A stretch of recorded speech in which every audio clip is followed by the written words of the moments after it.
কোরবানির পরে গরুর শিং গাছে ঝুলানো অনেকে মঙ্গলজনক মনে করে, এটা কি কুসংস্কার নাকি এর কোনো বাস্তবতা আছে? হ্যাঁ, এই জিনিসটা আমাদের দেশে অনেক জায়গায় দেখা যায়। কোরবানির গরু জবাই করার পর শিংটা গাছে ঝুলায় রাখে, অনেকে ঘরের সামনে নিয়ে ঝুলায়।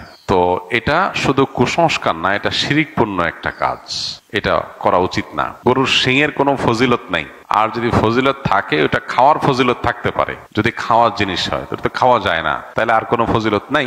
এই জন্য গরুর শিং ঝুলাইলে কোনো লাভ হবে এরকম মনে করলে এটা ঈমান বিধ্বংসী বিশ্বাস এবং আকীদা। গরুর শিংয়ের কোনো শক্তি ক্ষমতা কিছুই নেই, এবং কোরআন হাদিসে কোথাও এর কোনো আলাদা ফজিলত উল্লেখ করে নেই। যারা গরুকে পূজা করে তাদের কাছে এটার কোনো বিশেষ গুরুত্ব থাকলে থাকতে পারে, কিন্তু মুসলমানের কাছে এটার বিশেষ কোনো গুরুত্ব নাই। অতএব ধানের খেতে, কোনো ফলের গাছে কিংবা ঘরের সামনে এই শিং ঝুলায় থাকলে আপনি যদি মনে করেন যে জিনভূত আসবে না, যদি মনে করেন তো এটা ভুল হবে। জিনভূত আরো বেশি আসার সম্ভাবনা আছে, কারণ আপনি যেখানে শিরকপূর্ণ কাজ করবেন সেটা শয়তানের আখড়া হবে, সেই অর্থে বলা। তো এই জন্য এই ধরনের কুসংস্কার থেকে আমাদের বেঁচে থাকতে হবে। কোরবানিকে কেন্দ্র করে আরেকটা কুসংস্কার এখনো কোনো এলাকায় আছে, গ্রামাঞ্চলে বিশেষ করে। কোরবানির পশুর যে প্রবাহমান রক্ত, ওইটা অনেকে বাটিতে নেয়, একদম গরম গরম রক্ত বাচ্চাদেরকে খাওয়ায়, মনে করে যেটা খাওয়াই দিলে রোগ ভালাই হয়ে যাবে, বিপদ আপদ আর আসবে না। একে তো জিনিসটা নোংরা, এটা মানুষের স্বাস্থ্যের জন্য ভয়ঙ্কর ক্ষতিকর। উপকার তো হবেই না, আরো 12টা বাজবে।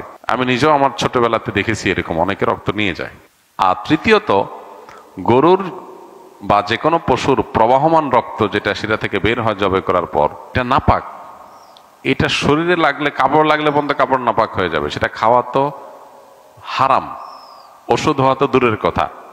তো এখনো এই সমস্ত অজ্ঞানতা, এই সমস্ত কুসংস্কার, এই সমস্ত মূর্খতা আমাদের সমাজে অনেক এলাকায় আছে। আল্লাহ তাআলা আমাদেরকে এগুলো থেকে বেঁচে থাকার তৌফিক দান করুন। 1 বছর আগে আমি আমার স্ত্রীকে ভয় দেখাবার জন্য 2 তালাক দিয়েছিলাম। এই থেকে কি আমার তালাক হয়ে গেছে? 2 তালাক না 1 তালাক দিয়েছিলাম জানি না, যাই হোক 1 বা 2 বুটেই বোঝা যাচ্ছে। যেটাই হোক না কেন, ভয় দেখানোর জন্য তালাক দিলে তালাক হয়ে যাবে। তালাক এমন একটা জিনিস, এটা আমি তালাক দেওয়ার নিয়তে বলি নাই, তাকে ভয় দেখাইতে বলছি। এটা বললে তালাক অকার্যকর থাকবে না, তালাক ঠিকই কার্যকর হয়ে যাবে। নবীজি সাল্লাল্লাহু আলাইহি ওয়াসাল্লাম বলেছেন, সালাতুন জিদ্দুহুন্না জিদ্দুন ওয়া হাজলুহুন্না জিদ্দুন।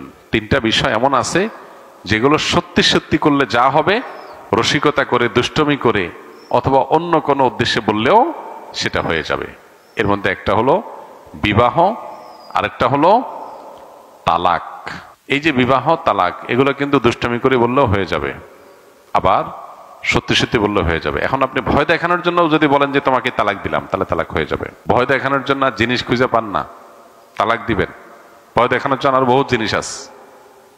আপনি ভয় দেখানোর জন্য একজনের বুকে ছুরি মেরে দিছেন, বুকে ছুরি মেরে দিছেন, কেন?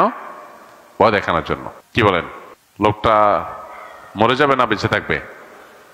যদি বলেন যে না, আমি তো মারার জন্য মারি নাই, ভয় দেখানোর জন্য মারছিলাম, এ কথা বললে কি লোকটা বেঁচে যাবে? তালাকটা এরকম। অনেকে তালাক সম্পর্কে জানেন না। এই জন্য আমি অনুরোধ করি, যারা বিয়ে শাদী করেন নাই, বিয়ের আগে তালাক সম্পর্কে ভালো করে জেনে নেন। তালাক সম্পর্কে যদি না জানেন, কখন কি সর্বনাশ করে ফেলবেন নিজেরটা নিজে টের পাবেন না। এবার আমাদের সতর্ক থাকতে হবে। আল্লাহ আমাদের বোঝার তৌফিক দান করুন।